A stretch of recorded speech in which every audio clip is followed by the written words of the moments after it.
Quand il n'était pas en train de dessiner ou peindre, Picasso sculptait, cassait les règles, à l'instar de ses portraits déformés sur les toiles. Mis en forme dans la matière cette fois, Paul Dujardin, le directeur du Palais des Beaux-Arts de Bruxelles. La sculpture, pour Picasso, est une façon de contourner des problèmes qu'il pouvait avoir dans la peinture, mais surtout de donner un dialogue au milieu de son œuvre, au milieu de sa création, par ses œuvres tridimensionnelles. Donc les peintures étant des surfaces planes, les sculptures étant des formes tridimensionnelles, l'interaction qu'il y a entre elles est très importante. Différentes formes, différents genres, tout type de matériaux, bois, bronze, fer, ciment, acier et plâtre. Pablo Picasso s'amuse de tout, aime tout.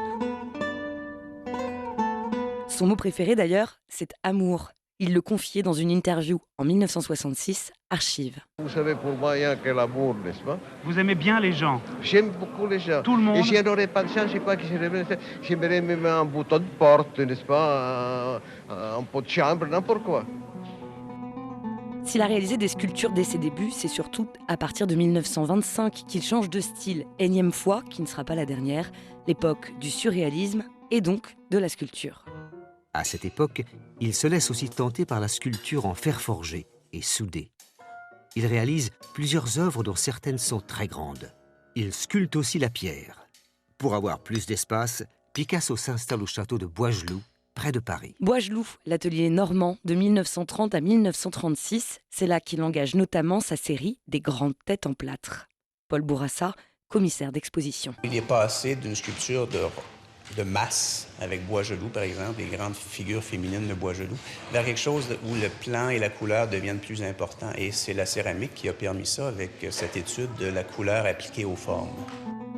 Comme il le soulignait lui-même, aucun art a plus de poids que les autres et chaque langage, chaque matériau ont permis d'exprimer des aspects nouveaux de son œuvre. Une œuvre mondialement reconnue, et s'il ne fallait en retenir qu'une, il l'avouait lui-même en 1966.